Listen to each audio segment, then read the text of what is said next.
네, 여러분 안녕하세요. 김준 목사입니다. 오늘도 역시 우리 말씀 묵상 같이 보도록 하겠습니다. 오늘 말씀은 느헤미야 2장 1절에서 10절 말씀. 느헤미야 2장 1절에서 10절 말씀. 우리 말씀 먼저 보도록 하겠습니다. 아닥사스 왕 20년 니산월에 나는 왕에게 수를 따르는 일을 맡았다. 왕에게 수를 따르는 어느 날 왕께서는 나의 안색이 평소와는 달리 좋지 않은 것을 보시고는 안색이 좋지 않구나. 아픈 것 같지 않은데 무슨 걱정되는 일이라도 라고 물으셨다. 나는 너무나 황공하여 임금님 만수마강하시기를 빕니다. 소신의 조상이 묻힌 성읍이 폐허가 되고 성문들이 모두 불에 탔다는 소식을 듣고서 울적한 마음을 가누지 못한 탓입니다. 하고 아뢰었더니 내가 바라는 것이 무엇이냐 고 왕께서 나에게 물으셨다. 나는 하늘의 하나님께 기도를 드리고 나서 왕에게 말씀드렸다. 임금님께서 좋으시면 임금님께서 소신을 좋게 여기시면 소신의 조상들이 묻혀있는 유다의 성읍으로 저를 보내주셔서 그 성읍을 다시 세우게 하여 주시기를 바랍니다. 그때 왕후도 왕 옆에 앉아 있었다. 왕은 그렇게 다녀오려면 얼마나 걸리겠느냐, 언제쯤 돌아올 수 있겠느냐 하고 나에게 물으셨다. 왕이 기꺼이 허락하실 것 같은 생각이 들어서 나는 얼마나 걸릴지를 말씀드렸다. 나는 왕에게 덧붙여서 말씀드렸다. 임금께서 좋으시다면 소신이 유다까지 무사히 갈 수 있도록 유프라테스 서쪽 지방의 총독들에게 보내는 친서를 몇 통 내려주시기를 바랍니다. 또 왕실의 숲을 맡아본 아삽에게도 나무를 공급하라고 천서를 내리셔서 내가 그 나무로 성전 옆에 있는 성체 문짝도 짜고 성벽도 쌓고 소신이 살 집도 짓게 하여 주시기를 바랍니다. 나는 하나님의 선하신 손길로 나를 잘 보살펴 주셔서 왕이 나의 청을 들어주셨다. 왕은 나에게 장교들과 기병들을 딸려보내어 나와 함께 가게 하였다. 그래서 나는 이를 떠나 유프라테스 서쪽 지방의 총독들에게 가서 왕의 친서를 전하여 호론 사람 산발락과 종로를 하던 암몬 사람 도비아에게 소식이 들어갔다. 그들은 어떤 사람이 이스라엘 자손의 형편을 좋게 하려고 오고 있다는 것을 알고서 몹시 근심하였다고 한다. 아멘. 네, 사랑하는 여러분, 오늘 말씀은 이제 지난 말씀에 이어서 느헤미야가 이제 왕에게 자신의 근심, 걱정하고 있는 바를 말하였고 그 말한 결과 왕이 느헤미야에게 허락하고 있는 그런 모습을 볼 수 있는 그런 말씀이라 할 수 있겠습니다. 다른 주 잠깐 볼까요? 왕이 느헤미야에게 내가 바라는 것이 무엇이냐라고 말할 때 그 순간 느헤미야는 무엇을 했나요? 오늘 말씀 4절 말씀을 보면 왕께서 나에게 또 물으셨다. 나는 하늘의 하나님께 기도를 드리고 나서 라고 나와 있죠. 잠깐 기도하고 왕에게 이야기를 근심 있는 느헤미야의 말을 듣고 예루살렘 성전 벽과 문의 건축을 허락하여 준 왕은 누구인가요? 말씀 1절 말씀에 나와 있죠. 아닥사스다 왕입니다. 아닥사스다 왕입니다. 네, 사랑하는 여러분, 오늘 말씀은 이제 느헤미야가 왕에게 자신이 가지고 있는 근심거리들을 말하자 왕이 느헤미야의 청을 들어준 말씀이 되어 있는 그런 말씀이라. 분명히 말하지만 유대인입니다. 느헤미야는 유대인으로서 먼 나라 타국에 와서 있는 것이고, 근데 왕의 측근으로 있는 것입니다. 여기까지만 하더라도 하나님의 은혜가 있는데 오늘 말씀에서 더욱더 하나님의 은혜가 그의 삶 가운데 있는 것을 볼 수 있다. 아닥사스다가 이제 느헤미야를 보니까 근심이 많이 있어 보이는 거예요. 수심이 가득 찬 얼굴이고 걱정거리가 많이 있는 것을 보게 되었습니다. 절대로 그런 사람이 지금까지 그런 모습이 없었는데 이제 왕이 보기에 지금까지 이렇게 느헤미야가 근심과 수심이 있는 그런 모습을 본 적이 없는데 왠지 그날 보니까 느헤미야가 수심에 가득 차 있고 걱정과 근심거리가 가득 차 있는 모습을 본 거예요. 이게 왕이 이제 느헤미야가 물어보죠. 너 도대체 근심이 무엇이냐? 네가 걱정하는 바가 무엇냐?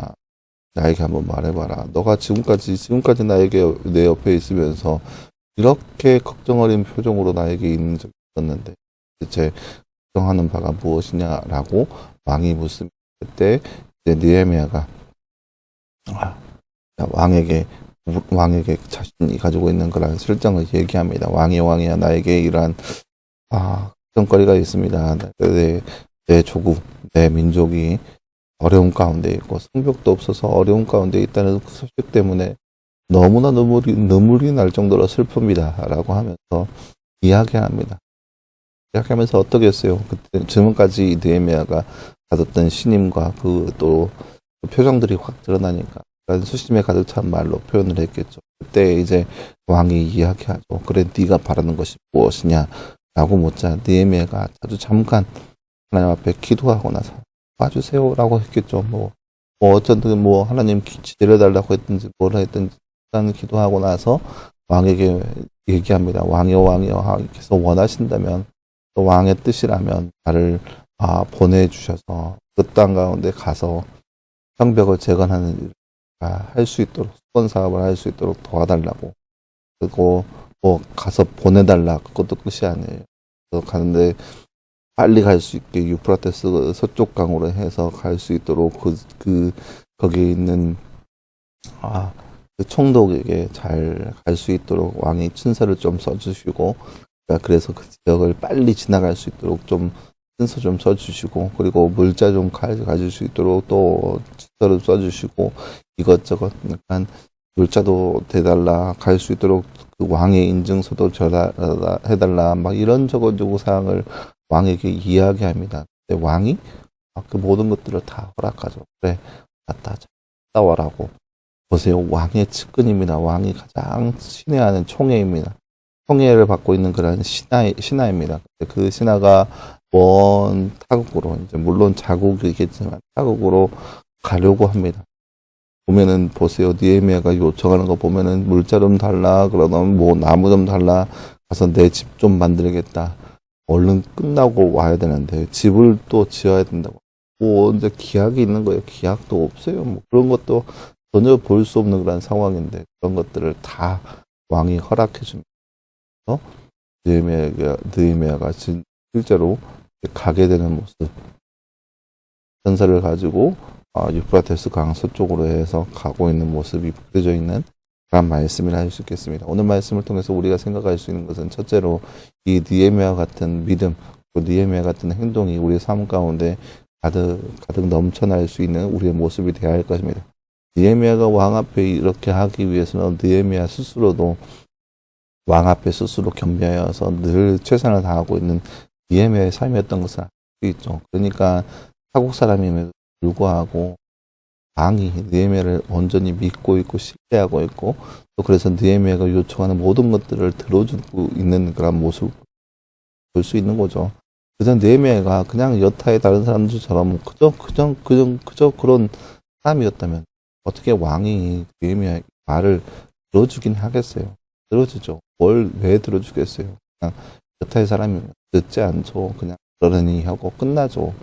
근데 느헤미야는 그런 사람이 아니었다는 거예요. 느헤미야가 그 왕 앞에 어떻게 신임 받을 수 있었던 것은 그처럼 느헤미야가 늘 최선을 다하였고 늘 총애를 받고 있는 사람이었기 때문에 그처럼 느헤미야가 왕의 총애를 받아서 느헤미야가 왕에게 요청하는 모든 것들이 왕이 들어주는 거예요.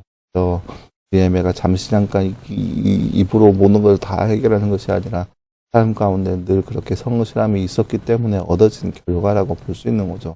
때문에 우리도 우리의 삶 가운데 어디에 있든 어떤 위치에 있든 간 그 삶의 위치에서 최선을 다할 수 있는 모습이 우리 가운데 필요한 것을 볼 수 있습니다. 그죠?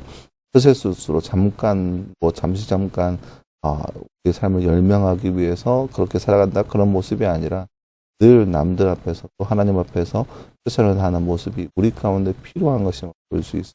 그리고 그런 것으로 가지고 늘 나아갈 수 있는 해야겠죠. 하지만 그것과 더불어서 느헤미야는 늘 하나님을 의지했던 왕의 모습을 볼 수 있습니다. 아니 잠깐 네가 필요한 것이 무엇이냐라고 물었을 때 느헤미야는 잠깐이지만 하나님 앞에 기도합니다. 도와달라고 기도했겠죠. 입술에 지혜를 달라고 기도했겠죠. 입술에 권세를 달라고 기도했겠죠. 그렇게 기도함으로 왕 앞에 나아갔습니다. 그랬더니 왕이 자신의 상황을 듣고 왕이 모든 것들이 들어지는 모습을 보여주고 있습니다.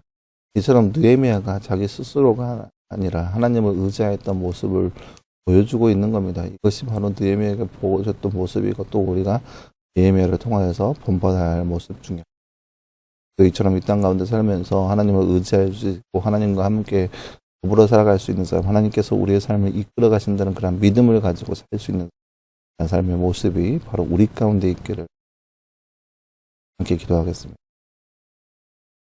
사랑하는 하나님 감사합니다. 주님 오늘 말씀을 통하여서 느헤미야의 삶을 살펴보았습니다. 그는 어려운 상황 가운데 있었지만 또 여러 가지 곤란한 상황 가운데 있었지만 하나님을 의지함으로 살아갔다는 그의 모습을 볼 수 있습니다.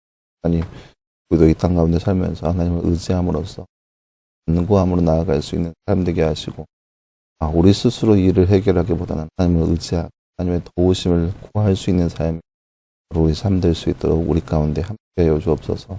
이 모든 말씀 감사드리며 살아계신 예수님의 이름으로 기도하였습니다. 아멘. 네, 사랑하는 여러분 감사합니다. 오늘 하루도 늘 말씀하여서 승리할 수 있는 저와 여러분들에게 간절히 소망합니다. 오늘도 수고했고요. 내일도 역시 우리 말씀 묵상으로 함께 찾아보도록 하겠습니다. 수고했습니다.